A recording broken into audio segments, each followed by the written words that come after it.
Bom dia, boa tarde, boa noite, meus amigos e amigas. Estou aqui mais uma vez para falar do Osho Zen Tarô, o nosso sensacional oráculo das estrelas. Hoje com a carta número 19, a carta que o Osho intitulou de Inocência. E Osho diz o que dessa carta especificamente? Osho diz que a gente tem, de certa forma, que resgatar um pouco desta inocência da criança interior. Nos aproximarmos de algum assunto, de um conhecimento, com uma mente de principiante, uma mente zen.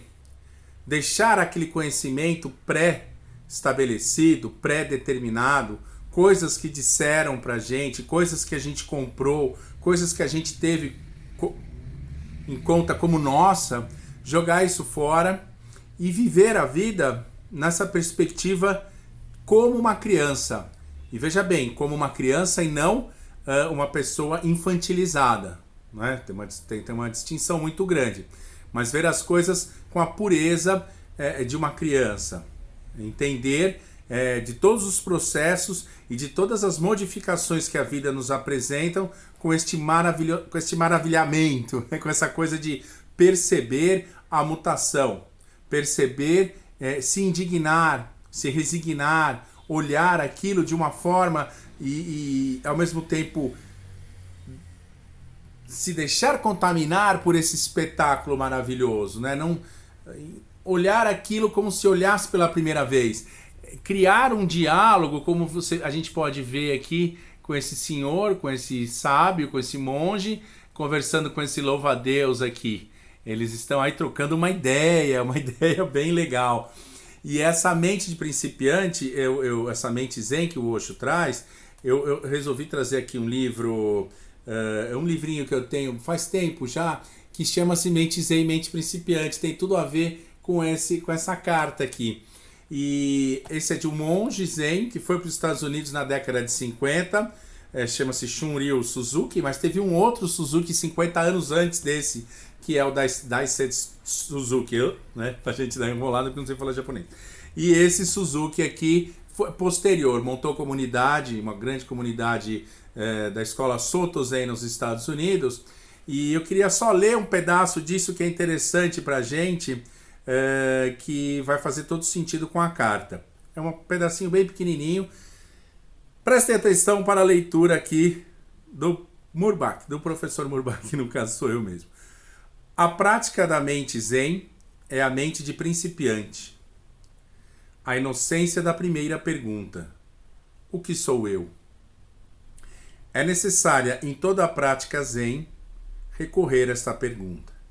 A mente do principiante é vazia, livre dos hábitos do experiente, pronta para aceitar, para duvidar e abertas a todas as possibilidades. É um tipo de mente que pode ver as coisas como elas são, que passo a passo e num lampejo é capaz de perceber a natureza original de tudo. Esta prática da mente zen está presente em todo o processo de conhecimento. Né? Às vezes a gente tem essa curiosidade de saber sobre um determinado assunto ou discutir sobre um determinado assunto que a gente não domina muito. E às vezes o ego não dá conta disso. E ele quer buscar referências e quer buscar conhecimentos, enlaçar coisas todas para quando uma pessoa for falar de um assunto, você também conseguir encher o peito de ar e conseguir discutir com a pessoa. Não, papapá, porque eu tenho isso. Não, você nunca vai aprender nada assim. Essa que é a verdadeira verdade, você nunca vai aprender nada. Você só vai aprender quando você se colocar na pessoa, na posição do curioso, do pesquisador, do humilde, de ouvir o que a pessoa está falando, já que ela conhece determinado assunto. Ficar quietinho, sabe? Ouvir. Eu sempre fui uma pessoa muito falante e eu ultimamente tenho percebido que toda vez que eu fico bastante quietinho, é um néctar, é um presente que eu recebo, porque cada vez mais eu aprendo mais coisas. Isso é importantíssimo. Então, saber ficar quieto, saber ouvir, saber até, em certa maneira, respeitar o conhecimento de outra pessoa. Porque ela está expondo um conhecimento, fruto de uma pesquisa, fruto de um trabalho, de uma vida inteira dedicada a uma área específica do conhecimento. Vamos ouvir, entendeu? As colocações e reflexões posteriores são válidas, mas primeiro a gente ouve. Primeiro a gente assimila esse conhecimento, a gente ouve esse conhecimento, depois assimila e questiona, e depois incorpora isso para a nossa vida, tá? Então essa mente de principiante, ela pode ser usada no mundo acadêmico, numa questão de vida cotidiana que eu quero aprender como se funciona o motor, a circulação de óleo de um motor dentro de uma CB750, sabe, uma coisa assim. Tenho que ouvir, eu não faço ideia de como funciona, quer dizer, eu sei, mas tem que ouvir primeiro o que a pessoa está te explicando, aí você reflete, você pondera e aí você, entendeu? Então é assim que se aprende as coisas. Na vida, os fenômenos estão sempre acontecendo e as mudanças, obviamente, junto com esses fenômenos, está tudo em constante mudança. A gente tem momentos de alegria, de tristeza, tem essas oscilações todas da mente, mas perceber isso e se maravilhar com isso é fruto dessa mente de principiante, dessa inocência, que é a inocência que joga fora esse pseudo conhecimento ou essa pretensão de que eu sei alguma coisa sobre algo e na hora H não sei absolutamente nada, mas eu estou me inflando de conhecimento emprestado e o meu conhecimento legítimo que vem de um silêncio interno, de uma reflexão pós ter ouvido alguém falar alguma coisa, é muito mais valoroso, é muito mais interessante, tá? A gente está na carta número 19, ok? Eu vou chegar no final das 21 cartas do Osho Zen Tarot, que são os arcanos maiores.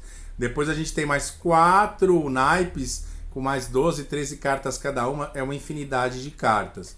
Então aí eu vou parar um tempo, vou reformular essa proposta, para a gente ver como que a gente vai fazer, se vai fazer um formato, continuar nesse formato, ou se eu vou fazer um formato de aulas, enfim, eu estou vendo isso direito, e conforme as pessoas vão acompanhando, porque a minha ideia mesmo é deixar isso tudo gravadinho, bonitinho, só que são muitas cartas, gente, é muita carta, tem muita coisa legal que tem pela frente. Então, por exemplo, a gente lê algumas assim que eu tô falando, mas que a gente veio falando ultimamente, mas tem carta, por exemplo, viver momento a momento, ir com o flow, o sonho, the dream. Gente, cada um outside, cada uma dessas cartas, sharing, compartilhar, que legal. Cada uma dessas cartas é um ensinamento, cada uma dessas cartas é uma meditação. Eu acho que eu estou dentro desse processo, e quem estiver me acompanhando toda semana também está participando dessa micro-revolução, e eu, assim, com essas 19 cartas, sinto que muitas coisas minhas estão se chacoalhando, e são as primeiras cartas. E os arcanos menores, eles tendem a ser um pouco mais específicos, né? Uma coisa é eu falar da inocência em termos gerais, outra coisa é eu falar, por exemplo, do medo que tem aqui, ou de alguma coisa de celebração, ou falar de indo com o flow, sabe? Que é importantíssimo esse estado de flow. Então são várias reflexões, né? São muito preciosas essas reflexões e essas cartas, assim, verdadeiramente falando. Nos atendimentos que eu faço, eu uso este tarô que é o da Pamela Cole Smith, né? Assessorado também com a estrutura de astros da astrologia. Mas no final da leitura eu sempre trago o que eu chamo, né? O pessoal às vezes brinca e fala, é um gift, é um presente, é um insight do Osho. E aí isso fica marcado para você ver para materializar um pouco a leitura, ou você ter um insight, ter uma reflexão. Não adianta você canalizar todo o seu prana, toda essa energia vital com muitos insights e perde o foco. É legal você ter uma informação geral e depois ter um insight que seja trabalhar nele, trabalhar durante a semana, durante o mês, durante a vida, não é? E a vida é um grande livro que traz questões em que algumas resolve facilmente e outras você fica ali, porra, o que isso está querendo me dizer? Por que eu não consigo resolver isso? Qual que é o grande enigma? Ou será que não tem enigma nenhum? É para vivenciar isso e bola para frente? Né? Eu estava vendo uma citação daquele monge, ele é vietnamita, não sei falar o nome dele mesmo, eu tenho até livro. Ele foi ganhador do Nobel da Paz, Thich Nhat, uma coisa assim. E ele diz assim que a felicidade, qual é o caminho da felicidade? Não tem caminho da felicidade. A felicidade é o caminho. Então a gente, né, aquela brincadeira do seja feliz, be happy, como diz. Então é importante estar antenado com isso. A contribuição de hoje é da carta Inocência, é essa, uma carta bacana. Eu fiz esse livro antigo, não sei se tem mais, faz tempo que eu tenho ele, tá? Quem quiser copiar aqui, é da editora Palas Atenas, não é uma editora japonesa, escrito e traduzido de japonês, então tem todo um filtro aqui que passa por uma coisa chamada Palas Atenas, e não é uma Kodansha que escreveu isso daqui, ok? Que é uma editora que eu adoro, japonesa, e enfim... São outros 500, mas é o que a gente tem aqui e bola pra frente, tá bom? Então, vale a pena. Mas eu acho interessante nem ficar lendo o livro, que se quiser, já tem o terceiro ou quarto livro dessa questão do Zen que eu trago aqui. Mas o importante é ficar com essa coisa da mente vazia para aprender, né? Com uma xícara cheia, não se enche a xícara, né? Então, é bem comum essas coisas, até... Bruce Lee falava muito isso, né, no Tao of Jeet Kune Do, que você não vai aprender nada na sua vida se a sua xícara estiver cheia. E a metáfora do cara colocar, pedir para servir chá e a pessoa vai pondo chá e vai pondo e vai transbordando, aquela coisa, como é que você vai encher uma xícara que já está cheia? Então essa questão do vazio da mente também é bem importante para se aprender. Ok? Eu uso isso, eu tento usar isso ao máximo quando eu quero aprender uma coisa nova. Eu vivo aprendendo coisas, eu gosto de aprender coisas. Então eu tenho que jogar tudo fora e ficar que nem e me maravilhar com isso também. Achar, nossa, que bacana que é isso. Às vezes a pessoa até olha e fala, nossa, que pessoa empolgada. Não é, que é bacana. Depois você vai, né, fazendo as suas coisas aí. Beleza? Então até semana que vem. Essa é a carta da semana, a carta 19. E estamos aí. Beijos a todos, todas e bola pra frente. Vou desligar, tá?